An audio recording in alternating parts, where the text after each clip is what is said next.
और सीज़फायर से इजरायल खुश नहीं है। इसको लेकर ये खबर, ईरान में अभी लक्ष्य अधूरा है, ये इजरायल की तरफ से कहा गया है। ईरान में अधूरे लक्ष्य से इजरायल नाराज है। इजरायली मीडिया के हवाले से ये खबर सामने आ रही है।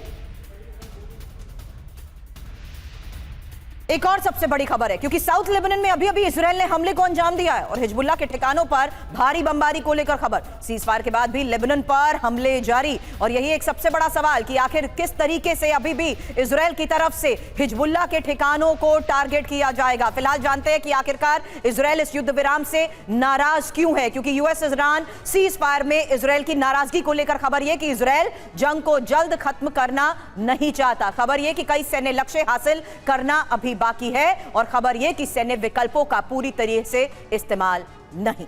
और सीज़फायर रणनीतिक रूप से कमजोर निर्णय है। इजरायल के रणनीतिक लक्ष्य अमेरिका से अलग हैं।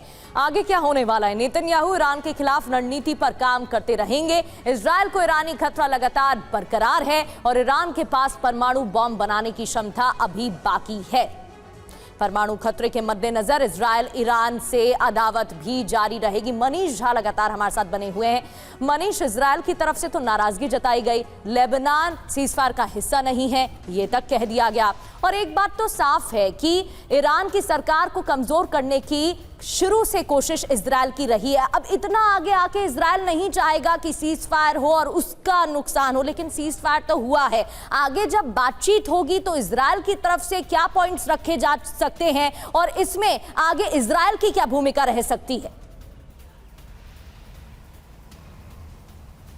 बिल्कुल, देखिए, तो सबसे पहले लेबनान की बात करें तो वो हम कहते हैं ना कि दूध भात, तो लेबनान की यही स्थिति है कि इस शांति के दौर में भी जब सीज़फायर को लेकर इतनी सारी बातें हो रही है तब भी लेबनान में बमबारी होती रहेगी। इजरायली फोर्स जो कि लेबनान में साउथ लेबनान के भीतर लितानी रिवर तक अपने कंट्रोल में करके रखी है, वहाँ पर उनका कब्जा बरकरार रहेगा और हिजबुल्लाह के खिलाफ कार्रवाई के नाम पर वहाँ बमबारी होगी। बहुत से लोग ये भी कह सकते हैं कि इजरायल को और उनके प्रधानमंत्री नेतन्याहू को कहीं ना कहीं एक युद्ध चाहिए, तो वो युद्ध लेबनान में फिलहाल जारी रहेगा। लेकिन बड़े स्तर पर देखा जाए तो देखिए, भले ही इस युद्ध विराम की घोषणा हो गई है और वो लागू हो गया है, लेकिन ऐसा लगता है जैसे ये तूफान के आने के पहले की शांति है। तो इसलिए क्योंकि थोड़ी देर पहले ही संदीप हमारे साथ स्टूडियो में थे, विदेश मामलों के जानकार, उन्होंने ये कहा कि अगर नेतन्याहू अपने स्टेटमेंट में ये कहते हैं कि प्रॉक्सीज पर हमले जारी रहेंगे, अगर ईरान ने ऐसा कर दिया तो ईरान ने कह दिया कि वो गल्फ कंट्रीज को अभी भी टारगेट करता रहेगा, सीधे अमेरिकी बेस को नहीं करेगा, तो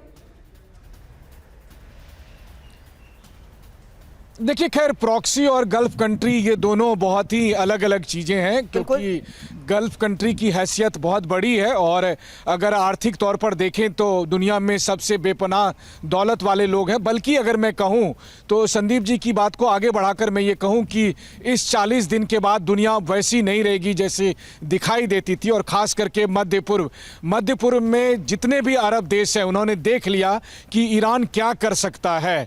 अभी तक तो होता ये था कि ईरान कहता था कि नहीं नहीं, हम कभी आप पर अटैक नहीं करेंगे, आप हमारे भाई लोग हो, लेकिन अब ऐसा नहीं है। अब मध्य पूर्व के देशों को यह लगा कि ईरान उनके लिए ज़्यादा बड़ा खतरा है, और बजाय भले ही धार्मिक आधार पर इजरायल के साथ वो सहमत नहीं होते थे, लेकिन अब इजरायल उन्हें एक पार्टनर के तौर पर दिख रहा है। और यही वजह है कि आप देखिए कि इजरायल के प्रधानमंत्री ने भी अपने स्टेटमेंट में अरब देशों का जिक्र किया है कि ईरान का खतरा इजरायल पर है, अमेरिका पर है और अरब देशों पर है। तो इजरायल और अरब के बाकी देश एक दूसरे को अपने अलाई सहयोगी मान रहे हैं। बड़ी खबर है, और इसी खबर के साथ आगे भी करूंगी आपसे सवाल, क्योंकि बाजार खुलते ही सेंसेक्स में भारी उछाल को लेकर खबर है, और सेंसेक्स में 2500 अंकों की उछाल, जबकि निफ्टी में भी 700 अंकों की बढ़त, बैंक निफ्टी में 2000 अंकों की बढ़त। तो देखिए किस तरीके से इस सीज़फायर के ऐलान के बाद सेंसेक्स पर भी इसका सीधा असर नजर आ रहा है, और बाजार के साथ साथ अब कहना गलत नहीं होगा कि जाहिर सी बात है निवेशकों को राहत जरूर मिली है, लेकिन सीज़फायर के इस ऐलान के बाद निवेशकों को राहत जरूर मिली है,